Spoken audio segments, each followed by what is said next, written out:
Compare the fern with the bamboo. The fern, you plant the seed and it's grown up. In a few weeks, the fern is out there. And the bamboo, you plant the seed. You keep on watering it, watering it, watering it.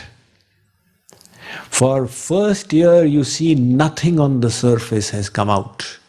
The second year, again nothing has come out. The third year, again nothing. 5 years in succession, nothing comes. And then all of a sudden, the bamboo starts shooting out. And within 6 months, it has shot 100 feet. So what was it doing for those 5 years? You'd say it was doing nothing. It was deepening its roots. Because for it to rise 100 feet, it needs such solid roots. If the roots are not strong, it's going to fall over. Like the sequoia groves, last year some of us, we went to the sequoia forest. Now those sequoias are huge trees, and if by chance the sequoia seed has fallen in a place that's not strong enough, after 200 years the tree falls over. The roots cannot sustain. So the bamboo needs such strong roots, it's going to shoot 100 feet up. Those 5 years, it is strengthening its roots. Similarly, God wants us to reach that perfection. It will take time. And in this time, there will be mistakes. There will be errors.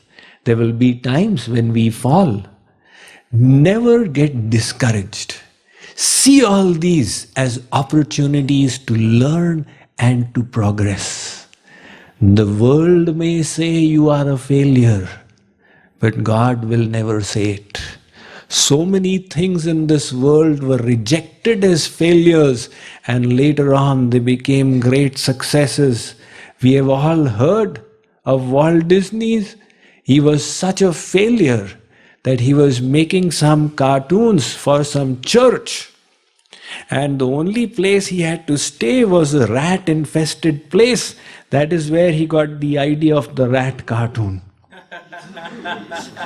We've heard of the author of Gone with the Wind.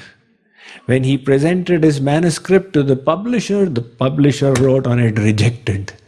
And that became one of the biggest successful novels in history. We've heard when Alexander Graham Bell, he made his telephone. He presented it to an investor. That person said, "Take this toy off my table. I am not interested." We've heard when Wilbur and Orville Smith, they were trying to create their aeroplane. 3 days before that, in the New York Times, there was an article in the editorial. These crazy people and their crazy machines, they are actually thinking that they will fly up in a machine. Impossible. Only birds can fly. And 3 days after that, they succeeded. So, there is no such thing as a failure. It's a constant learning process.